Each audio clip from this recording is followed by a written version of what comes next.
natanggal ko na ang bala, pero masama ang tama sa binti niya. Kailangan siya may labas sa syudad para mabigyan ng tamang lunas. Sabi po niya, kailangan madala niya ako sa Avila. Saan po ang Avila, Lola Elo? Hindi ko alam. Hindi ko alam yung mga pinagsasasabi mo. Dok, tapatin niyo ako.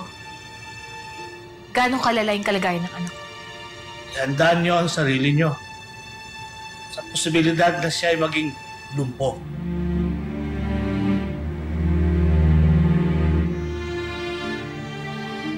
Tsaka alam niyo po, sumigaw po ako sa galit.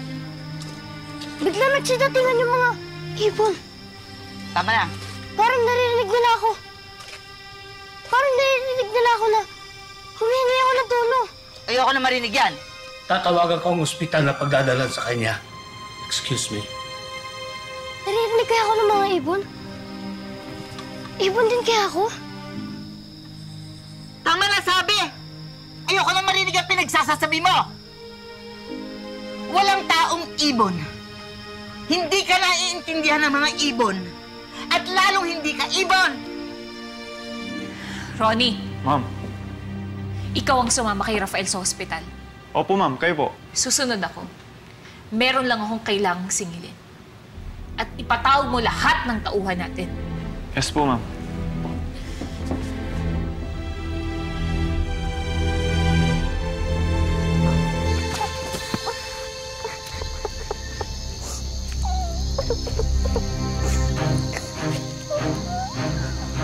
Huli ka na, ibong pipit! Pinahirapan mo ko!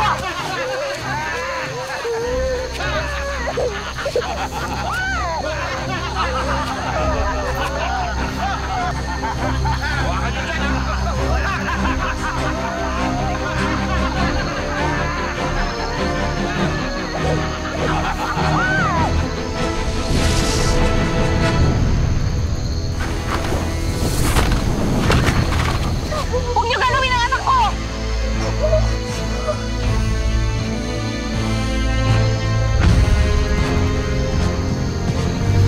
Bakit po kayo nagagalit? Dahil hindi totoo ang mga pinagsasasabi mo. Pero, Pag narinig ka nila sa mga pinagsasasabi mo, pagtatawanan ka nila, iisipin nila na babaliw ka. Gusto mo ba yon? Naiisipin nila hindi ka normal? Parurusahan ka nila!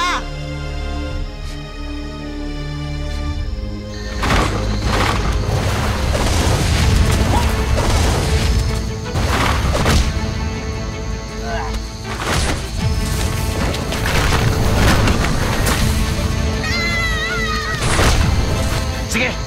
Palag!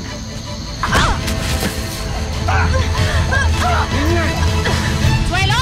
Suelo! Dalhin mo dito yung batang yan! Pumasok ka sa loob, dali! Suelo! Huli niyo! Bilisan mo!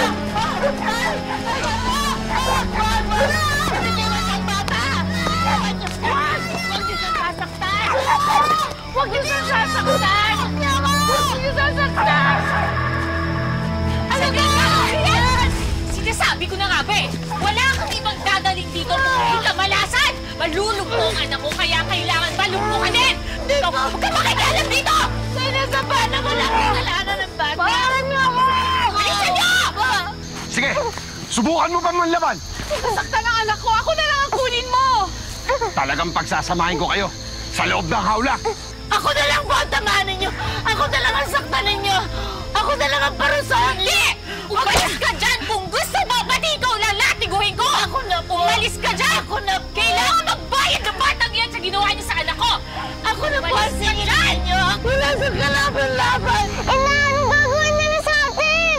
Huwag ka matakot, anak. Nandito si nanay. Mapilit ka? Sige! Igapos niyo rin siya! Ay! Bawal na lang! Ano? Ay! Bawal na lang! Bawal na lang! Bawal na lang!